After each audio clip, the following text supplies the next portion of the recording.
You are about to listen to the full interview with Paul Owens. Paul Owens has spent the last decade researching the mysteries surrounding Overtoun Bridge. His book, The Baron of Rainbow Bridge, digs deep into the history of the area and highlights many paranormal occurrences associated with the bridge. We spoke with him about what he has learned through his years of research. We hope you enjoy. My name is Paul Owens, and I am a writer and author of the book, The Baron of Rainbow Bridge, Overtoun's Death-Leaping Dog Mystery Unravelled. I was born in Glasgow, Scotland. As a child, right up until my 20s, I lived in Dumbarton, which is a town in the west of Scotland famous for whisky production and shipbuilding.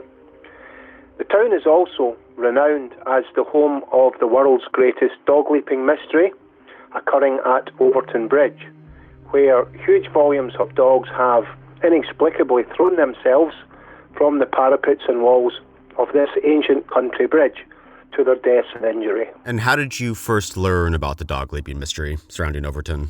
I first began visiting Overtoun Bridge when I was a child, where my mother, Christina Owens, would take me to the Overtoun estate to help me learn to walk. Then later, as a primary school pupil of around 8 years old, I would play around Overtoun with my school friends.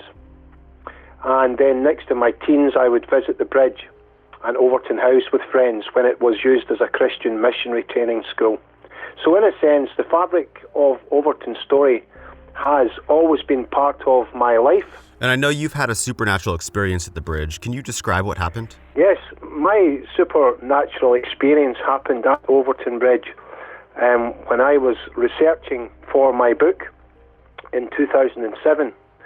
And I was with a friend at the time, and I had taken some photographs of the walls and parapets along the bridge when suddenly I experienced what felt like a phantom finger prodding me in the back twice, which caused me to jolt backwards. I was totally taken aback and had no idea what had actually happened to me. When I had this strange otherworldly experience, I had no thought in my mind about ghosts or strange presences which are said to lurk around this bridge. It was something completely unexplained and out of the blue. I called over to my friend who had wandered off the bridge, and I asked him if anything strange had happened to him, and he replied no, it had not. And so I shared my experience with him, and I was quite astonished at what had taken place that day. Have you heard any other ghost stories about the bridge? Like, have you heard of other sightings from people? Yeah, there's countless stories of supernatural and supernormal events occurring in and around Overtoun Bridge. I suppose the earliest mention of a supernatural occurrence took place in the 18th century, just northwest of where the bridge now stands, when a local whisky smuggler named Roderick McTavish encountered the strange otherworldly experience of a band of fairies dancing in a fairy ring at Overtoun.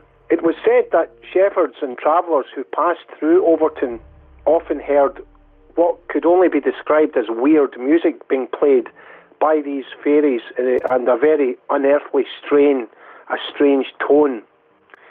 And McTavish, although he was startled by his own experience, it was said that he had toasted and drank whisky with the fairies in foxglove cups until the cock crowed the next day, when they all suddenly disappeared. And so this is what happened a long time ago. This is one of the earliest supernatural stories. And so our dogs, who are said to be super sensitive animals and possess a sixth sense or perhaps extrasensory perception, are dogs experiencing supernatural entities such as the fairies around Overtoun Bridge, much the same way that McTavish had done centuries earlier. Yeah, so how many dogs have jumped from the bridge, and how do we know, like, this amount? Like, where do we find the information about the jumping dogs? Right, well, because Overtoun Bridge is located in the Scottish countryside, it's virtually impossible to possess an accurate record of the dog leaping spree that is occurring there. If the bridge was located in the centre of the town, near the shops, then such dog leaping incidents would have plenty of witnesses. But it is because of the remoteness of the location of Overtoun Bridge that makes it impossible to know for certain exactly how many dogs have leapt off the ancient structure. A few years ago, I spoke to Sergeant Christine Boyd at the police headquarters in Glasgow, and I asked her if the police kept any records of the dog leaping incidents occurring at the bridge. I was informed that Strathclyde Police do not hold any such information. So, the number of dog deaths and injuries of dogs leaping from this bridge has been verified by the vast number of dog owners and other witnesses who have observed dogs leaping from the spooky bridge. And I interviewed countless pet owners myself whose dogs have leapt from this bridge when researching my book, The Baron of Rainbow Bridge. And the earliest official reports of the bizarre dog leaping riddle were really published from what I could see in the local newspapers in Dumbarton, for example, the Lennox Herald and the Dumbarton and Vale of Leven Reporter. However, the mystery was picked up by the tabloids and circulated around the world. Some put the number of dogs that have leapt from the Overtoun Bridge at over 100, while others, like the Sun newspaper, had it at 600. But whatever version of events you choose to accept, one startling fact remains. An enormous number of dogs have leapt off this 60-feet bridge without any rational explanation. Are there any stories of people jumping from the bridge? Not to my knowledge. I haven't heard of people jumping from the bridge. It seems to be a peculiar animal mystery where it seems to be dogs that jump from this bridge. There have been some reports that sheep had jumped from this bridge, although these reports are not verified. And to the best of my knowledge, it seems just to be dogs. Why it's animals and not humans is even stranger, and it seems to add to the mystery. And so, I mean, one of the things that really struck me about your book was just the rich history around Overtoun and the person who ultimately built it. Could you talk about Baron Overtoun and who he was? Yeah, certainly. It's really kind of, when you talk about Baron Overtoun was the person who actually constructed this bridge. It was really Baron Overtoun who is responsible for the whole story in a sense. And he was born near Rutherglen in 1843. And his name was John Campbell White. And he was a wealthy millionaire, deeply religious Calvinist, who owned a vast chemical empire at Rutherglen in Scotland. And there he produced chemicals, primarily bichromate of potash or chromium dioxide, which was primarily used in the tanning and dyeing industries. It was from the manufacture of these chemicals that he made his vast fortune and the monies from which to build Overtoun Bridge on his princely country estate next to his castle. And why did this bridge matter so much to Baron Overtoun? What was his purpose behind building it? The bridge and the building of it was really started in 1892, and it took a full 3 years to complete, being opened in June 1895. So just to kind of describe the bridge to your listeners, Overtoun Bridge is an eerie Gothic-looking structure which looks as if it came straight from a Hammer House horror film, with its rows of bulging parapets which overhang the tarnished stone walls of this ancient mystical walkway. It really looks like something that would not be amiss in an Edgar Allan Poe chiller. The length of the bridge itself is 135 feet, and it was constructed with 3 large spans which cross the Overtoun burn below, the largest span being 32 feet. The bridge itself and the adjacent carriageway was built and carved out by around 170 men. And so this was a bridge that involved considerable time and considerable monies and considerable construction over a period of time. And the bridge was important to Baron Overtoun because he was fulfilling his late father, James White's dream. James White had built Overtoun Castle in 1863, where he lived with his wife Fanny Campbell up until his own death. It was James White's great dream to span a large chasm or gorge which existed beside his castle. But in order to build the bridge, he would require to purchase the adjacent Garshake farmlands, which were owned by the Reverend Dixon Swan. But his request was turned down repeatedly by Dixon Swan, and James White failed in his great quest to build a bridge. It was therefore left to his son, Baron Overtoun, to see that his late father's great dream was accomplished. This was a huge thing to him. And the Baron made it his epitaph to build this colossal structure. And this would be his crowning achievement and his lasting legacy at Overtoun, the construction of this majestic bridge. And for Baron Overtoun, who was a deeply religious man, this building of a bridge was like a divine mission. He believed that God had instructed him to build this overpass. He would often pray in the drawing room of his castle, called the Angel Room, for the building of this bridge. Indeed, when the bridge was completed, he and his wife, Lady Overtoun, would wander across the bridge and pray and meditate in their favourite parapet on the north side of the bridge. So Baron Overtoun then had wished to build a divine walkway, a place that when someone crossed it would experience the presence of God. And it's a strange contradiction that within this holy isle, dark animal dog-leaping deaths have been plaguing this location for over a century. I know that also in your book you mentioned that he hid some items inside the bridge. What were these things he hid inside the bridge, and why did he put them there? Yeah, the bridge itself contains a number of mysterious objects which are hidden inside of this bridge, and not many people are aware of this. When the bridge was opened in 1895, a large crowd of people assembled on the bridge with Baron and Lady Overtoun. There were also 3 clergymen who blessed and sanctified the bridge with prayers, and biblical psalms were read aloud. So it seems that even at its birth, it was a most unusual bridge. It was a kind of heavenly bridge.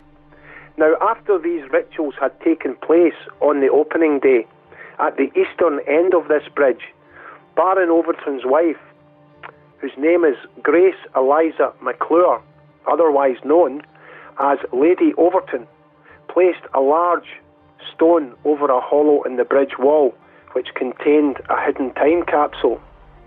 Now, this time capsule contained a number of strange objects, including a mysterious hoard of coins, newspapers dated 1895, a book, and photographs of Baron and Lady Overtoun. Also placed inside the stone of the bridge that day was a very unusual letter on which the words were written, "Every house is builded by some man, but he that built all things is God." So here was a bridge dedicated to God. But why has Baron Overtoun's bridge, for more than a century, been a terrifying place of animal and human deaths? This is the strange paradox of Overtoun Bridge. And could you talk about his wife's connection to the bridge and what was the significance to her? What was its significance to her after Baron Overtoun passed? Lady Overtoun had a very strong connection with the bridge. And in life, she held Overtoun Bridge as a place of special significance. She held the bridge in special reverence. Lady Overtoun had a very strong personal connection with the place, and indeed it was her name that was carved into the very stonework of the bridge itself. She had also opened the bridge in 1895, and it was she that placed the last stone on the bridge that day. Indeed, when Lady Overtoun once had returned from visiting the continent, she was greeted by 2 Scottish pipers who crossed the bridge while playing the bagpipes as she was driven across Overtoun Bridge. And so, in a strange way, this was Lady Overtoun's bridge. Yet, in 1908, after the unexpected death of her husband, Baron Overtoun, from Plural Pneumonia, it was said that she wandered across the bridge, heartbroken and alone. Could it be that what dogs are picking up on Overtoun Bridge is the sad memory or ghost of Lady Overtoun? Is it the ghost of Lady Overtoun, the White Lady, as she is known, who is returning to this bridge time and time again, still looking for her long-lost, dearly departed husband? So there's weird dichotomy between this bridge being a monument to God and how Baron Overtoun actually acquired the funds to build it. Could you talk through what his work was and how he actually earned the money to build this bridge? Yeah, Baron Overtoun himself was, as I say, a very wealthy man, and it wasn't through accident or chance that he had this kind of wealth, because Baron Overtoun himself was in fact the owner of a large chemical works in Rutherglen, Scotland, and this chemical works employed hundreds and hundreds of men, and they were involved in the chemicals trade. And he, through the manufacture of chrome crystals, became a virtual, what you might call a billionaire today. And he manufactured all these chemicals, and with this enormous wealth, he used this money to build Overtoun Bridge. When he built this bridge, as I said earlier, a collection of coins were put inside the bridge, and these were some of the coins that were used to purchase the bridge in the first place. But the strange tale about Baron Overtoun's work was that although he was making a vast fortune out of the chemicals, hundreds and hundreds of men at his factory of horrors were being destroyed by the chemicals, where their noses and the cartilages of their noses were all wearing away from their faces. They were covered in chrome holes and were actually effectively being destroyed by the chemicals on a daily basis. So it is said that every stone in Overtoun Bridge was built from the dark chemical house of horrors which paid for it in the first place. So it is, in a sense, a very dark bridge indeed. Yeah, and the chemical works had a horrible effect on the workers, but it also had a pretty negative effect on the land around it as well. Could you talk about what it did to the surrounding area? When the chemicals, he was manufacturing these chemicals, his objective was to obviously produce as much of these chemicals as he could, because obviously the more that he created, the more his great wealth would be pouring into his bank accounts. However, although the men at the factory were earning him a vast fortune, they were being eaten away by the curse of the crystal chemicals, which were destroying them, their bodies. Their families at home were dying of the chemicals. When they touched their clothes and they washed their clothes, they became contaminated. So, in a sense, it was destroying everything around it. The chemicals were like a curse, but they also were destroying the lands around Rutherglen and around that whole area in Glasgow, because the wildlife were all being destroyed, the rivers were being polluted, the whole land was contaminated. So, although these crystals were, in a sense, gold-making, they were like the Midas touch. They carried a dark curse, that all who made the money from these chemicals were, in a sense, tarnished. And I think this is one of the reasons that Overtoun Bridge carries a dark, menacing aura, a dark presence, because the stones that it was made from, were, in fact, bought and purchased by the death-dealing, destructive crystals which built it in the first place. Did Baron Overtoun, did he ever acknowledge or apologize for the damage he caused to his workers or the surrounding area? Did he ever come to terms with that? He was himself, Baron Overtoun, in denial for a very long time about his death-dealing practices in the workplace that he was allowing to continue. Many people questioned him over a long period of time about the sanitary conditions at his workplaces, and he would either brush it off, or he would say that there was no need, that the place was perfectly clean and habitable. And then when the inspectors would call round to check the factories, he would make some small changes, as if he was making a vast improvement, when in fact there was no real improvement in the hideous conditions that these men had to work in.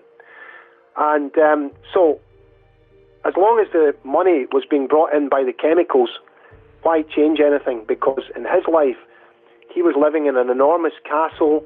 He was driving up and down in a horse-driven carriage to church every Sunday.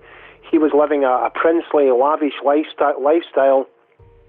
And he himself was a deeply religious man.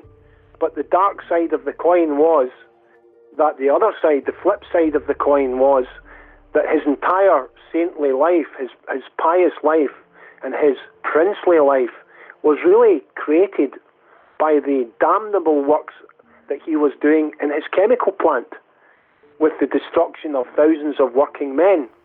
Yeah, I mean, I read some of your sources about the actual writings of the factory at the time, and it's really just like so, I don't know, it's pretty unbelievable what people went through to work there and what he kind of turned a blind eye to. It's I don't know. Yep. Didn't it kind of lead to the formation of a labor party in the area that kind of formed around his mistreatment of the workers?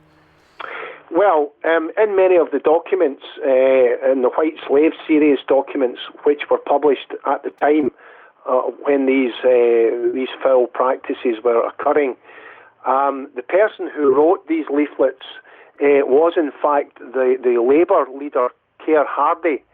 So Keir Hardie actually attacked Baron Overtoun's practices and exposed them in the press, which obviously didn't go down particularly well with Baron Overtoun.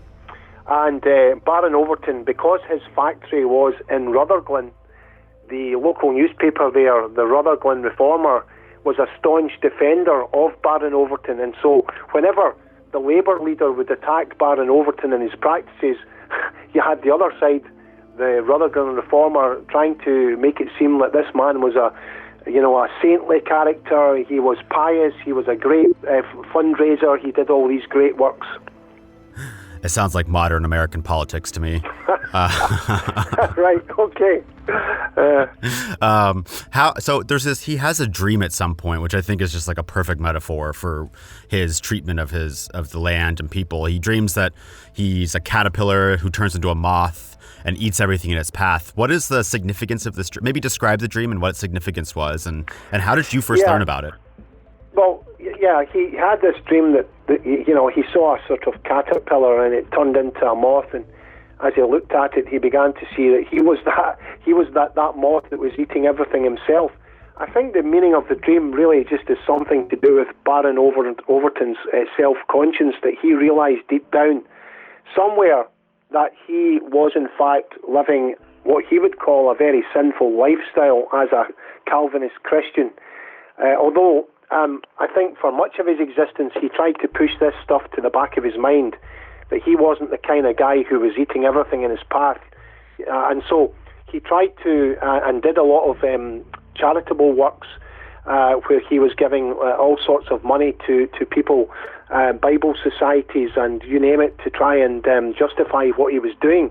But I think the meaning of the dream is quite clear. It's really a self-realization that he himself wasn't, in fact, some kind of monster that was creating his own divine paradise from that dark, sinister lifestyle which he was part of. And how did you first learn about this dream? Where did you read about his account of this? Yeah, well, I read that particular story. It was in a journal in a special collections, which mentioned there was a lot of diaries and all kinds of stuff like that. So I kind of got that from there, along with some other information, much of the factual information about the chemical plant and the diaries that seemed to register every single thing that they had done there. So it was an invaluable source of information. That's amazing. Why do you call the bridge the Rainbow Bridge? The Rainbow Bridge is really a place in Norse mythology where the gods ascend from heaven to earth and to cross a bridge and converse every day. It's a place where heaven and earth collide, in a sense. The word Overtoun in Celtic mythology just means a thin place. It's a place where heaven and earth have overlapped. So, in a sense, Overtoun is a real-life example of a rainbow bridge. It's a place where heaven and earth have drawn close. And thin places are places where people experience supernatural presences, but they also experience spirits of people who have lived there in the past, and they also experience sometimes divine and godly type voices speaking to them. So when you cross Overtoun Bridge, it is a thin place. It's a kind of melting pot of spirituality.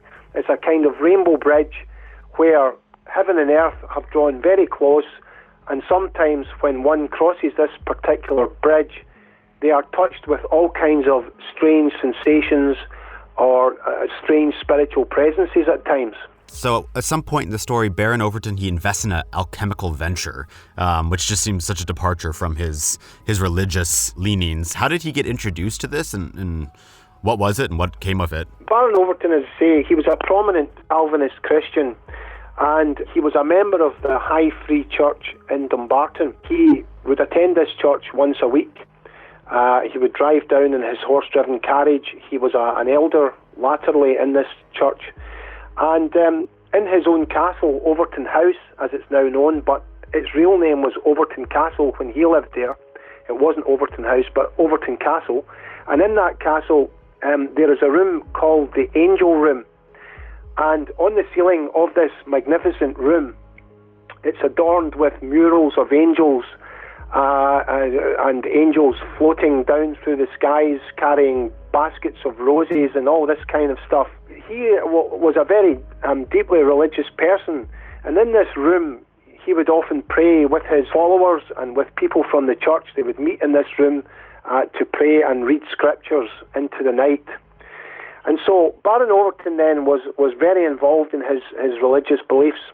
However, being a chemist, and anyone who knows anything about chemistry, the history of chemistry, will know that when you go back to the origins of chemistry, it is in fact based in alchemy. That is, the idea that gold or silver can be produced from base metals such as tin or copper, things like that, mercury. So Baron Overtoun was a chemist, and he was very interested in the chemical side of things. Although he was a very religious man, Calvinist, he began to look into this kind of idea that perhaps from chemistry that gold could be produced from these base metals and mercury or whatever it happened to be. This was something that he did not really want people to know about. It was kept top secret. And for many years he was in denial about any part in the existence of this project, which became known as the Cosmoid Project. And Baron Overtoun himself, if you look around his castle and even his bridge, you will find many symbols and images that are in fact alchemical images, which seem to suggest that he was deeply involved in the practice of this sacred, divine and yet cursed art. And what was his goal in dealing with alchemy? Like, what was he hoping to achieve? I think he was involved in alchemy just really like anyone else would want to be, because anyone who could work out a way to transmutate base metals into gold could become one of the richest men in the world. You know, if you managed to do such a thing, you would become wealthy beyond all boundaries and all imagination. And so he, along with another group of secretive individuals, invested heavily in this Cosmoid project. He himself put forward considerable sums of money into the project, and as I say, if you look around his own castle or even his bridge or on the walls of the castle, there's lots of images that are quite clearly alchemical. You know, you've got this image in the Overtoun Castle painted on a wall of a serpent entwined around the pole, which is an alchemical symbol. There's also images of the lion everywhere. Again, the cosmic lion is very important in the transmutation process in alchemy. So it's not an accident or a coincidence that we have all of these kinds of images. And when you examine the images, like the serpent entwined round the staff, these are not something from the Bible. They are quite clearly Greek, and they are what you might call the Greek or the Hermetic Caduceus. And when you examine the Hermetic Caduceus, the symbol of the Hermetic Caduceus, when you look at Overtoun Bridge, there is actually a Hermetic Caduceus on that bridge, on both sides of it. And so the question really is, had Baron Overtoun, in a sense, as a Calvinist Christian, betrayed his own religion and embraced another god, namely the god Hermes, the god who created alchemy, the god who founded alchemy, and the god who made this magical process known to the world, did he embrace the hermetic gold-making magic, which he thought would make him very rich? But of course, the dark side of alchemy, is in particular what some people call bad alchemy, is the idea that when men try to meddle with magic because they are greedy and they want to make countless riches, then they're dealing with the art of the fallen angels, because alchemy was said to be given by fallen angels to mankind. And so, was Baron Overtoun engaged in working with the art of the fallen angels?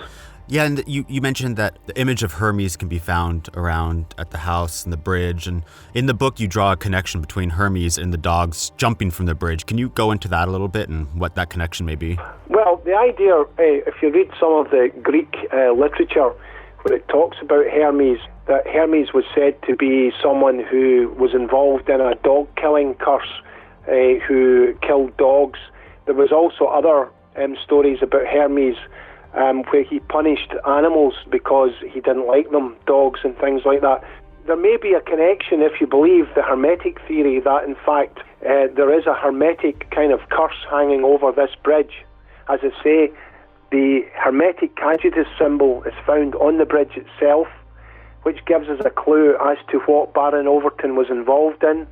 The various images around his castle, paintings on walls and all sorts of other things also seem to show evidence of this. And we know for fact that down in the area known as Dumbuck, an enormous gold-making factory had been built down there known as the Cosmoid Factory, which he was involved in, which were actively engaged in these practices, which he himself attended, apparently, to witness the magic of the gold making.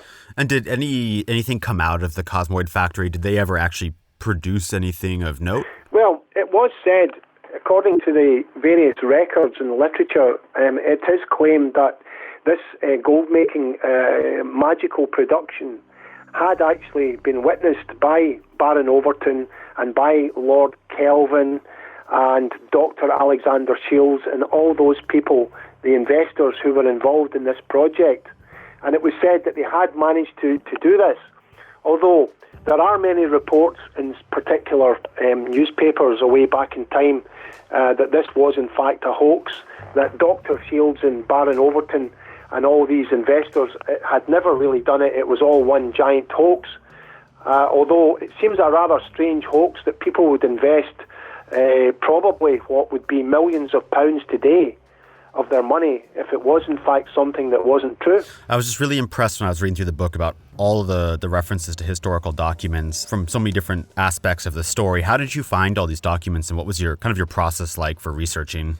Well, because in a sense when I started to research the Overtoun Bridge mystery, this was what you would call a blank slate. It was a blank canvas, there was nothing there, and I had to somehow discover all of these historical facts.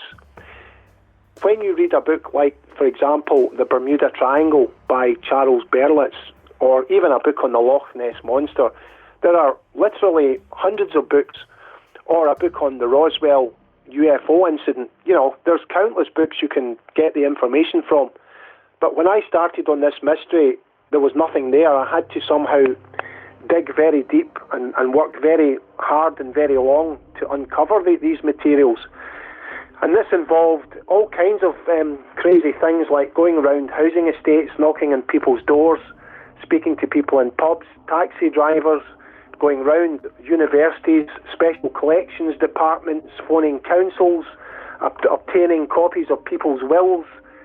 You know, it's just a never-ending stream of data. It took me years to find some of this stuff. Yeah, how long was the research period for you? Like, how many years did you spend before you started writing? Well, I mistakenly thought that I could do this in a couple of years, and I was standing on this bridge and I thought, yeah, I can do this in 2 years, I'll write the story. But I was sadly mistaken. It actually took me 11 years in total to research and to write it, so it was a real long story. But when you realise that it took Sir Arthur Conan Doyle 10 years to write and publish Sherlock Holmes, maybe it's not so bad.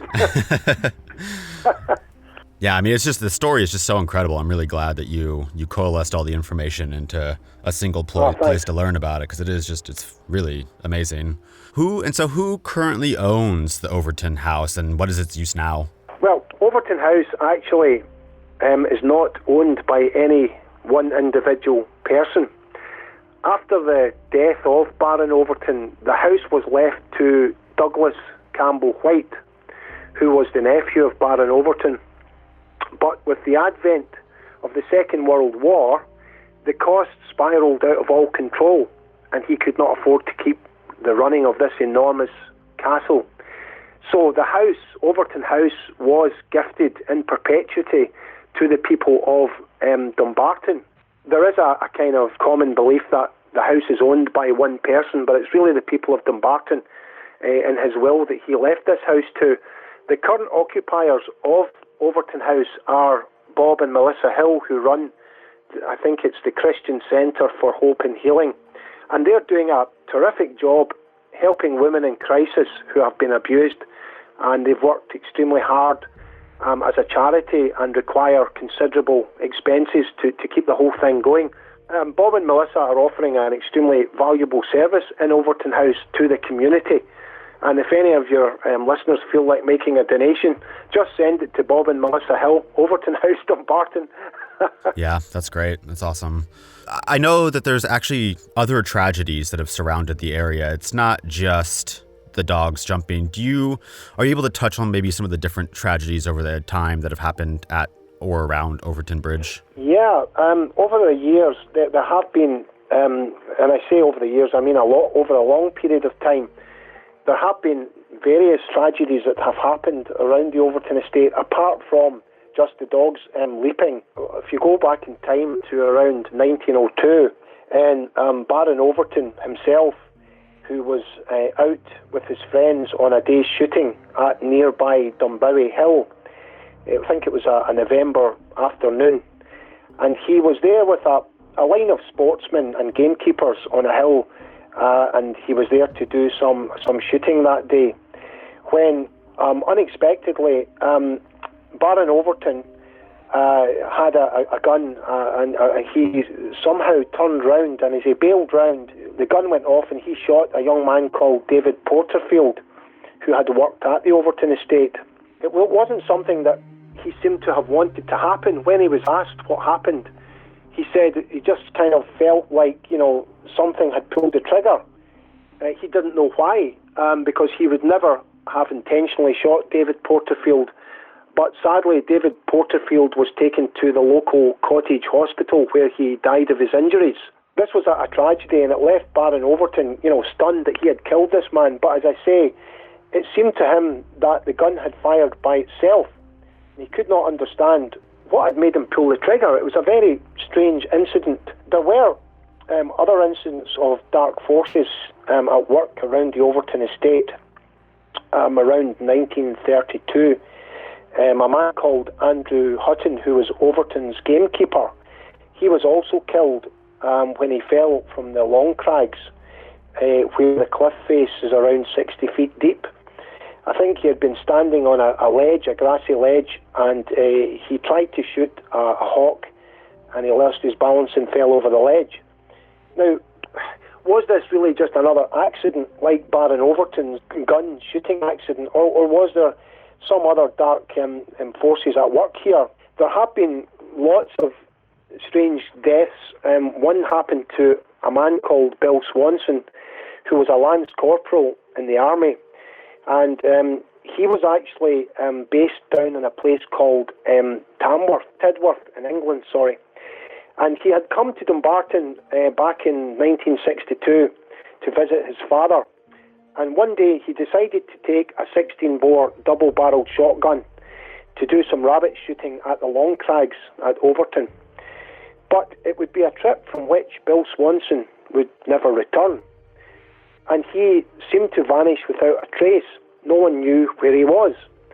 And so the police and his relatives scoured the Long Crags near Overtoun Bridge in the hope of finding a clue why he had disappeared, and they couldn't find him. Then they searched a wood near Overtoun Castle, Overtoun House, and his brother-in-law Donald Blantyre came across the gruesome discovery that he was dead, and he had a shotgun lying nearby. The gun had been fired, but there was no indication of what had happened. He just seemed to be lying dead in the woods at Overtoun. Again, was this another tragic accident? But why would a man who had just had a newly born child want to kill himself? There was no reason why he would have done it. So there's lots of strange kind of deaths and unexplained deaths that have happened around Overtoun. People who have lived on the estate have been found dead or committed suicide and things like that. There's been various suicides with people who were connected with the estate, and some people have, from these facts, ascertained the belief that maybe Overtoun carries some kind of dark curse. Could you talk about the story of, I know there was a more modern tragedy that happened with a baby and a father. Could you talk about that story and what happened with that around the bridge? Well, this particular story that you're referring to, this happened back a number of years ago. What actually happened that day was there was a young father who was walking up in Overtoun, and he had with him his wife and his baby that day, and it was 1994, and so he had just really gone out for a kind of walk with the child. When he got to Overtoun Bridge, something began to unfold that no one could really have even kind of believed would happen. The father unexpectedly, lifted the child up and hurled his own child over the parapets of the bridge. Now, this is a quite obviously disturbing and quite terrifying thing to happen. And when he threw the baby off the bridge, it was said that he believed that his child was the Antichrist. And this led the Glasgow Herald to print the headline that father thought child was the devil, or child thought baby was the devil. And that headline went round the world. Now, why had this terrifying, strange incident happened? Well, could it be that some dark forces had possessed Kevin Moy on that bridge that day, enough to make him do something completely and terrifying and totally out of character? Was he being controlled by some presences on Overtoun Bridge? Later it was accepted that he was suffering from a mental illness, and that was the official verdict, although many people in the community believe to this day that it wasn't simply a case of mental illness, that perhaps there were some strange phenomena happening at Overtoun Bridge, some dark powers that seemed to, like a spider's web, have drawn Kevin Moy to this place to commit the darkest and horriblest of crimes. Why would he have gone to this specific location? There are many other places he could have gone to. Why Overtoun Bridge? It's a very, very strange tale. There are many different opinions about what happened on that terrible day. Around the same time this happened, someone in the village actually had a vision that may have connected to this terrible incident. Could you talk about the visions that Joan Thompson had? I spoke to Joan Thompson, who is a local woman who lived in the Bellsmire area of Dumbarton. And Mrs. Thompson was a churchgoer and a believer in the spiritual world. And she shared her story about a strange vision she encountered in 1994 on the very same day that the baby was thrown from Overtoun Bridge and killed. When this actually happened, what was very strange was that Joan Thompson was unaware that a baby had been thrown from the bridge, because she had been sleeping and had awoken briefly when she encountered an overpowering vision that shook her. And standing before her, she observed a white figure clutching a baby. Unaware that a baby obviously had been hurled from Overtoun Bridge the same day, she was completely puzzled as to what this vision had meant, or why indeed she had received it. Later, after hearing that a child had been thrown from the bridge, she took it to mean that the baby was now safe with God. The baby had died and went to heaven.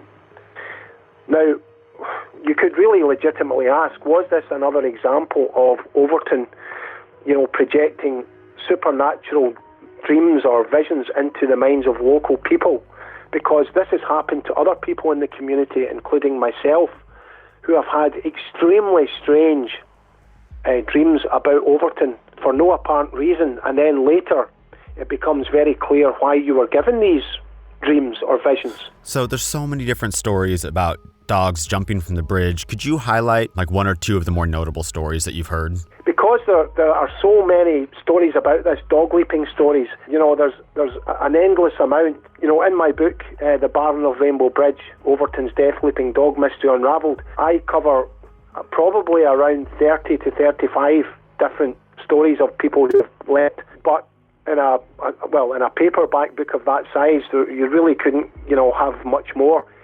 There are countless other stories that I've heard about that are not in the press, countless other stories of people whose dogs have leapt who are not willing to discuss it. But some of the stories that I could sort of relate to you that are quite well known, one would be perhaps the story of Billy Erskine, who was a man who worked with Allied Distillers in the whisky business. Billy Erskine, he often visited Overtoun because he enjoyed the peaceful atmosphere and the scenery. And it was around 1993 when he had decided to go up to Overtoun with his girlfriend at the time. And he took with him a 5-year-old Welsh Springer Spaniel called Shane. As he was turning the corner, he was walking onto Overtoun Bridge. He was just having a nice chat, enjoying the warm country air in the summer, when suddenly he was facing unimaginable terror. And what he said was that suddenly he just looked up and he saw the back end of his dog going over the parapet on the northwest end of the bridge. And he heard the dog squealing. Now, he was totally shocked. He was not expecting this. He didn't know why it was happening. And Mr. Erskine was beginning to swear. He could hardly believe what he was seeing. So he slid down the embankment at the side of the bridge to get his dog, because he thought perhaps the dog had died. But he was very lucky because his dog had hit branches on the way down and it survived, and it had actually landed on a bush. He was amazed that the dog was really still alive. He just didn't know why this actually had happened to his dog. At the time, there was no reason at all why his Springer Spaniel Shane would have done it.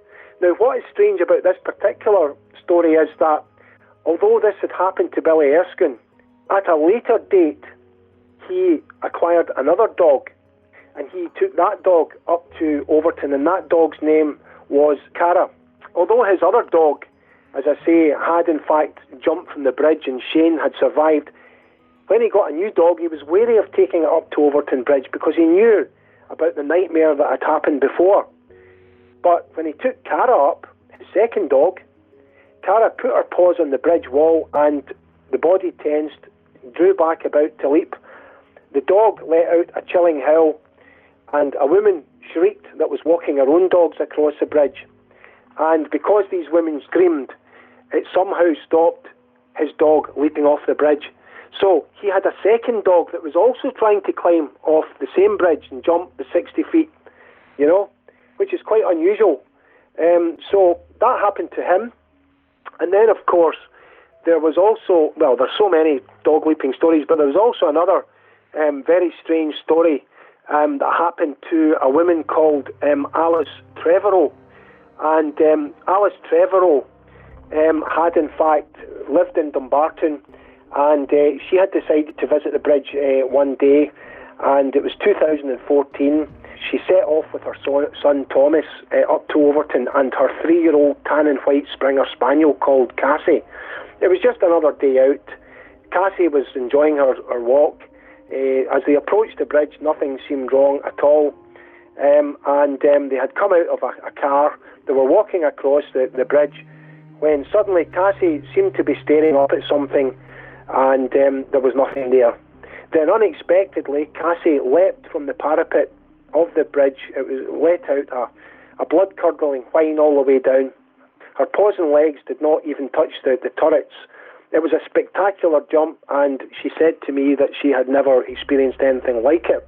So, again, her dog was particularly lucky because when her son spotted the dog, they went down and they got the dog, and the dog was, in fact, taken to a vet in Helensburgh, and they thought the dog would not survive. And then the dog was taken to University of Glasgow Small Animals Hospital, and it had a CT scan, and they thought her pelvis was shattered, the hips torn. But miraculously, after a long period of time, Cassie thankfully did survive. Now, what was strange about Alice's story was that Alice herself is a psychic medium, and Alice had shared with me that she had a number of dreams prior to her dog leaping off this bridge. And in the dream, she saw a castle door that she was banging on, and she was running round to the castle door and asking for help, that something had happened to her dog. And that's exactly what happened. She had never been to Overtoun, and when she went, her dog leapt off the bridge. She ran round the side of the castle and knocked at the door and asked for help. It was exactly what she had seen in 3 dreams prior to it happening. So what are some of the prominent theories to explain what's happening at this bridge? There's lots of theories, countless theories about this particular dog leaping mystery, which have arisen through decades to explain the strange dog leaping incidents at the bridge. As this is a short programme, I'll mention a couple of the most widely held scientific and rational theories which people around the world have embraced. And if we start with what's known as the scent theory, and this is a theory which was originally proposed by Dr. David Sands, who's a canine expert, who had visited Overtoun Bridge several times and examined the mystery. And what he said was, he believed it was the scent of mammals, and in particular one mammal, namely the mink. And he says that dogs that are crossing this bridge are picking up the scents of these mink that are living and residing around the bridge itself. And so when a dog walks across the bridge, it gets a whiff of the scent of the mink, and whoof, it's over the edge of the bridge. And so this is a theory that, I say, many people think has offered a solution to the dog leaping mystery. I myself do not believe that the scent theory and the theory about the mink holds any credibility. I think it's fairly reasonable to realise that, in fact, mink are not to blame for the dog leaping riddle at all. First of all, many local people who have been walking under the bridge for most of their lives, none of them have ever seen a mink there. And there are many people I've spoken to have also told me that they've been walking with maybe 5 or 6 dogs under that bridge, and they've never once seen a mink in 30, 40 years. And that is something that's well known.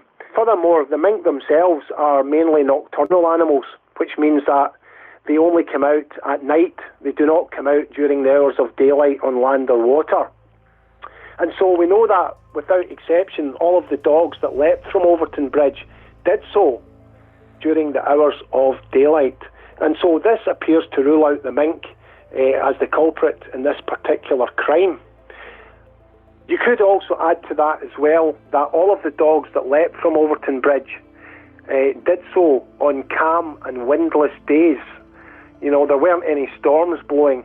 And so, in order for a dog to catch the scent of a mink, the wind would have to carry the scent from below the bridge, because it's a big bridge, it's 60 feet. It would have to carry the scent, the wind, right up and down onto a dog's nose.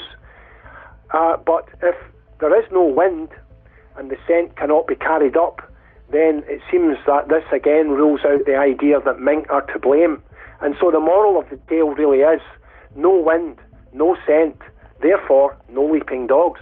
Which theory do you prescribe to? Like, what do you think the answer is here? Well, there are many, as I say, scientific theories. The mink scent theory is probably the most popular one, although, as I've said, I've got very good, strong objections which seem to show that this is not the case. The theories that I prescribe are all supernatural or paranormal, because I've interviewed enough people who have had supernatural experiences while walking on the Overtoun estate. I myself have had supernatural experiences while standing on Overtoun Bridge, so I can only go by the experience of real people who have had genuine experiences. and I myself being one of them. And when you have real factual experiences like that, then it seems to me that this is something that must be taken very seriously. And there have been countless ghostly sightings around Overtoun. There have been countless people who have experienced strange presences at the bridge. Many people have also observed strange energies around the bottom of the bridge, around the ground itself. Lots of psychic groups and ghost hunting teams have recorded ghostly activity on the bridge.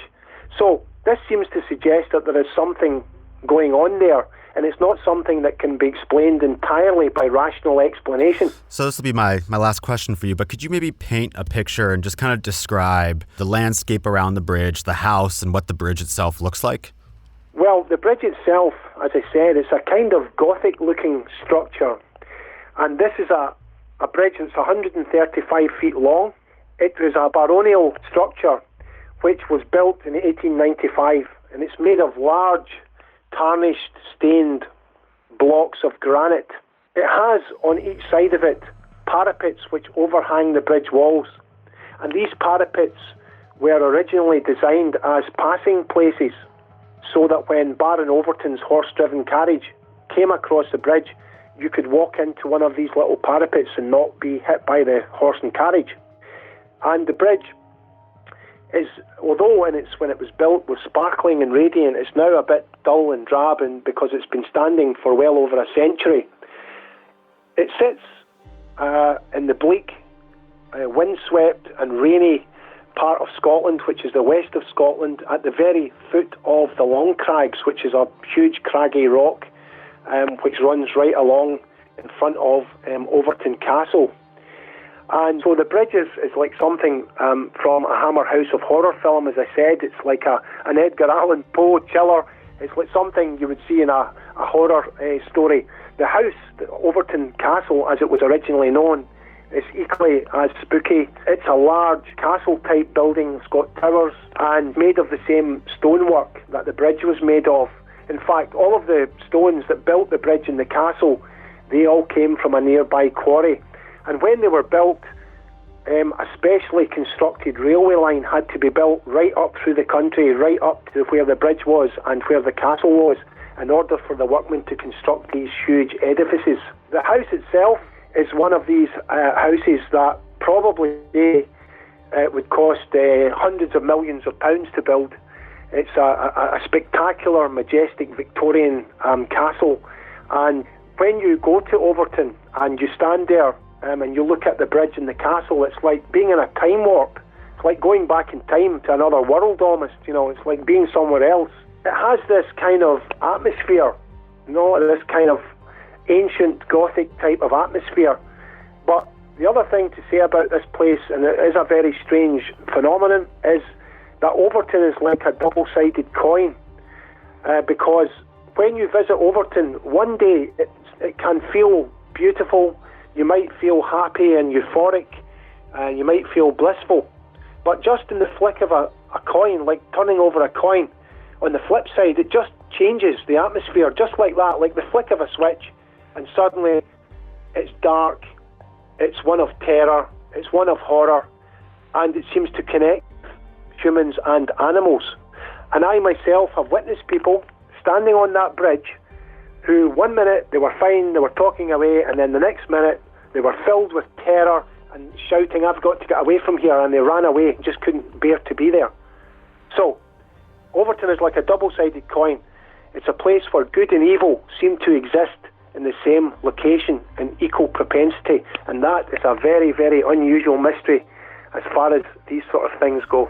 Maybe I could just ask one more quick question. What is the general local consensus on the bridge? Do people fear it and avoid it? Is it thought of an urban legend? Like, how do people in Dumbarton feel about it? Well, it's a bit like, as I say, Bermuda Triangle. When you go there, you'll find many people who just think it's an urban myth. Same as Loch Ness Monster or Bigfoot. A lot of people don't believe that either. Personally, I believe in Bigfoot. I believe in the Loch Ness Monster, and I also believe in the Overtoun dog leaping mystery, because they are based on factual reports that witnesses themselves, people have seen Bigfoot over many, many years. People have seen the Loch Ness Monster, they've seen things coming out the water. People have seen dogs jumping off this bridge. In fact, people have seen their own dogs jumping off this bridge.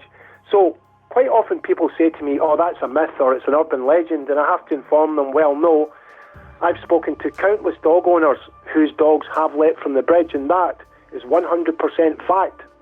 And so when you're dealing with a thing like this that's based on fact, it's not based on fiction, then even from a scientific point of view, they have to accept that this is something that is happening.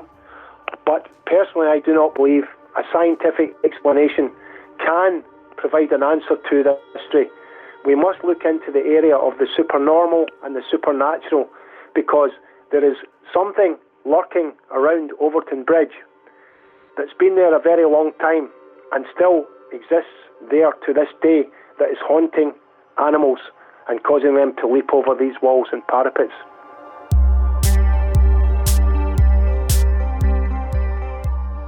Let us know what you think is happening at Overtoun Bridge on Twitter and Instagram at strange_phenom and on Facebook at Strange Phenomenon, all one word.